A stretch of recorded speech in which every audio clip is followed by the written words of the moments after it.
So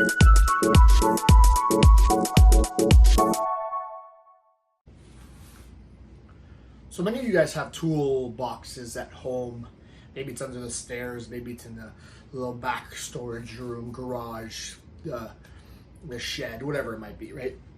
But if you were to open up this toolbox, you're going to find a variety of tools in there. You're going to find the common ones, the hammer, the screws, the nails, the screwdriver, maybe a little sanding block, whatever it might be. And you're going to find some less common ones, maybe an Allen wrench that came with a piece of furniture that you ordered, maybe a special bolt for your screwdriver, maybe it's a planing chisel, whatever it might be. There's different tools that you can use, and some tools are specialized. Some tools are specific to one type of job, and some of them are probably a little bit more general, like a hammer, for example, right? And I want you to look at the things that you've learned, the strategies that are available, the tactics as tools in your toolbox. I want you to experiment. I want you to try using out these different tools, seeing how they work for you.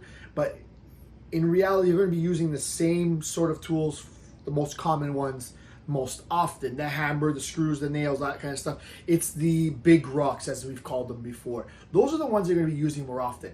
But there are going to be some specialized tools that you use from time to time. Some of the specialized things like fasted cardio, two-a-day workouts, certain supplements, maybe it's keto, or maybe it's intermittent fasting. There's lots of specialized tools in there. And what I want for you is to experiment and try using them. I'm getting you to do the general ones first, get a handle of them, and then we'll do some experimentation with the specialized, learning how to use those tools once you've mastered the more general ones, right? With that being said, you might use a specialized tool like intermittent fasting on vacation one time, where you're skipping your breakfast and your lunch to save calories so you can eat them for dinner. And that might work for a very specialized scenario, that 4 days that you're in the tropics and you're just trying to make sure that you are having enough energy to get through the days, but also you don't want to overeat in the breakfast and lunch because you're not very active. Maybe you're just lying by the beach or something like that. That being said, that is a tool that if you try to apply it at home, maybe it might mean that you snack a little bit later on. There's more food available, so you tend to eat a little bit more. So it might not work. And again, it's a specialized tool. It works in special scenarios, but it doesn't work in all scenarios. So I want you to consider things that you can try, tactics, strategies, things that we've talked about perhaps in the past, or things you might hear about. They're all tools. They're tools that are applied in different situations in different manners.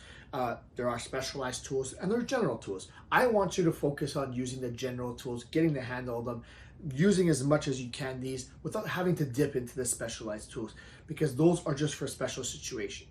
But again, we might try those tools, we might talk about that, but for the most part, these tools in your toolbox, you're going to use the top shelf, the ones that are more common, the ones that you use more often, because they are the best suited for the general situations. So use the big rocks, use the general tools, and maybe in the future, we might look into some of the specialized ones.